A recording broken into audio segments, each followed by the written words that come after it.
almost exactly a decade ago, General Motors declared bankruptcy. And it went into bankruptcy because it kept factories open that it didn't need, building cars that people didn't want. No one in this country, I don't think, not even the president, wants to go back there. Now, GM's also in the process of sort of downsizing its operations around the world, really. Got out of Europe, got out of India, got out of Russia, in order to put more money into futuristic things, driverless cars, electric vehicles, et cetera, et cetera. That capital's got to come from somewhere. But, you know, look, this factory might reopen with a new vehicle. We don't know that yet.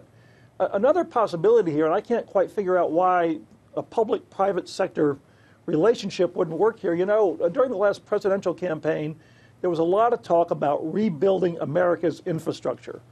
Potholes, New Jersey Transit, all of it. So, you know, why couldn't some sort of a public-private partnership be established to get these people who are now building cars that people don't want to buy into rebuilding infrastructure that this country so desperately needs? Paul, you point out other companies are moving here and adding to U.S. production, Ford, BMW, Mercedes. So that's where the problem comes in for GM, PR-wise. We all know they all have the same labor problems. There must be a way to, you know, the other advantages to building stuff here that overcomes at least partly the labor problem, the cost of labor in this country, right? Well, yeah, I mean, this is a PR problem for General Motors, and that's why I'm not sure it's a policy problem, however, but it is a PR problem. So that's why I think they just need a different approach, such as suggesting a public-private partnership instead of just explaining why they're doing this. There's a rule of thumb, you know, in PR that goes like this. If you have to explain, you've already lost. So I think GM needs to take a different approach on the PR front and really take some action as opposed to just explanations. That doesn't mean this decision is wrong, however. Let's be clear about that. Well, the other thing with President Trump, and I understand good intentions, and a lot of times we know where good intentions lead. When does it get to the point where he's asking a company almost to do something like over in China, where they stay open, you know, where it makes no sense and you know, it doesn't help anyone in the long run? I mean, sometimes things need to be closed down because it's not economically feasible. And, you know, instead of losing 100,000 workers when the whole thing closes down, maybe you downsize a little and only lose 50,000. I mean, is he right about this with Lordstown or some of the other times that he's weighed in, or is he not looking? He's a business guy. Is he not looking at the real economics of what needs to be done to run a profitable business? Well, yeah, that's exactly it. He's not, Joe. I mean, again, I go back to where we were a decade ago. GM declared bankruptcy, and guess what?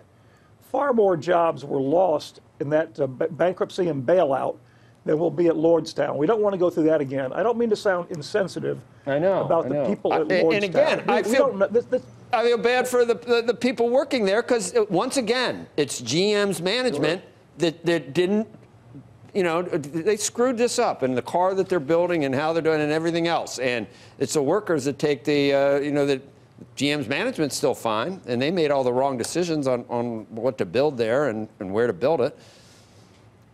Well, don't forget, the SUV thing has been building for a while, but there was a demand for small cars for a long time. Some people, you know, would prefer those as opposed to SUVs, but the whole SUV truck thing has really entered a new phase of this swing, Joe. And so, you know, look, it's hard to forecast. There's other small cars. Trying to keep. You know, there's a way to sell a small car too, and I don't know. They're Japanese. The small cars probably do better, or make it I don't know, a hybrid. There's got to be some way to make it more marketable that wasn't done with that car. How many Chevy Cruzes were they actually selling, Paul? Well, not as many as they were. Not as many as they had the capacity to build. Cruise sales have really plummeted in the last couple of years, and that's what really led to this. And also, I think part of GM's thinking, is, Joe, that after a decade of booming car sales, after the bankruptcy and bailout, they suspect a downturn is coming. It's a cyclical business. This upcycle has lasted a lot longer than people have thought. And guess what? They're kind of girding their loins for the next downturn. To your point, Joe, though, I mean, if the government is going to meddle in the affairs of companies, are they then going to get into the business of giving backstops to companies because they made decisions that the government wanted that was not necessarily good for business per se. I mean, are they going to go in and backstop GM again if reopening Cruise is not going to work out? I mean, that's sort of a bigger philosophical question here. It is, and yeah, absolutely. Yeah. Go ahead, Paul. Well, I was just going to say that capitalism, companies make mistakes. That's part of, how the capitalist system works. They make mistakes and they have to correct, and that's kind of what's happening here. All right, Paul Ingrassia, thank you very much. We appreciate it, and we all just want, the best, but I don't know. Tough decisions are hard, and I'm not sure that either side is exactly 100% right on what to do here, but that's like a lot of issues, I guess.